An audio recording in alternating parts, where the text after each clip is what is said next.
Hello সবাইকে, সবাই কেমন আছো? আমার নতুন একটা ব্লগে তোমাদের স্বাগত। তো সকাল থেকে অনেকটাই টেনশনে ছিলাম, আজকে বেরোবো কি কালকে বেরোবো। আজকে হচ্ছে 14ই ডিসেম্বর। 14ই ডিসেম্বর সকালবেলায় চান টান করে রেডি হয়ে ফ্রেশ হয়ে বাড়ির সমস্ত কাজ কমপ্লিট করে রান্নাবান্না কমপ্লিট করে আমি বেরিয়ে পড়ি 4টের সময়। আমার হাজব্যান্ড আমাকে ছাড়তে আসে স্টেশনে নামিয়ে দেওয়ার পর আমি আমার গন্তব্যের জন্য ট্রেনে উঠে পড়ি। ট্রেনে উঠে ট্রেনটা ভালোই আসছিল, বাট একটা জায়গায় এসে এতক্ষণ দাঁড়িয়ে গেল যে অনেকটা লেট হয়ে গেল। তো টাইম ঠিক টাইমেই ট্রেনটা এসেছে। তো বলে রাখি আমি কোথায় যাচ্ছিলাম। আমি একটা মেকআপের কাজে যাচ্ছিলাম পুরুলিয়া। মেকআপের কাজ আছে 14ই ডিসেম্বর, মানে আজকে। তো তাড়াতাড়ি করে আমি পৌঁছে গিয়েছিলাম, প্রায় 8:30টার দিকে আমি নেমে গিয়েছিলাম। 4টের সময় চেপে 8:30টার দিকে নেমে গিয়েছিলাম। আর আমার যিনি মেকআপ আর্টিস্ট ছিল তিনি হচ্ছেন স্নেহাদি। তার বাড়ির লোক আমাকে নিতে আসে, স্টেশন থেকে পিক আপ করে।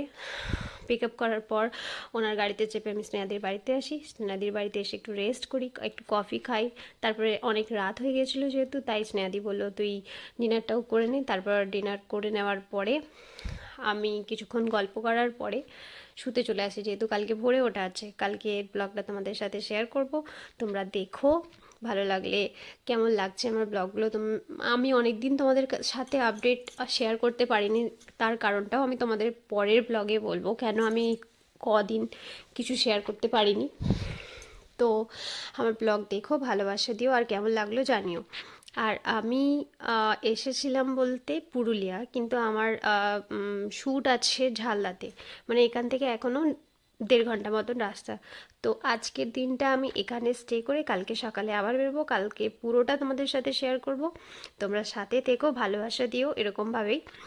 আর আশা করছি তোমাদের এই ব্লগগুলো ভালো লাগছে। নেক্সট পার্টের জন্য অপেক্ষা করো। আর এটা হচ্ছে স্নেহাদির বাড়ি। স্নেহাদির দুটো মেয়ে আছে, খুবই ভালো। স্নেহাদি তো ভালো বটেই, স্নেহাদির সাথে আগেও কাজ হয়েছে আমার একবার দুর্গাপুরে।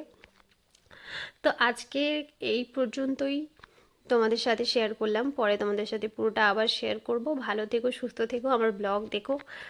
আজকের মতো এখানেই, পরের দিনে নতুন কোনো ব্লগ নিয়ে আবার চলে আসবো আমি। আর আমার ব্লগ দেখো, ভালোবাসা দিও, বাই।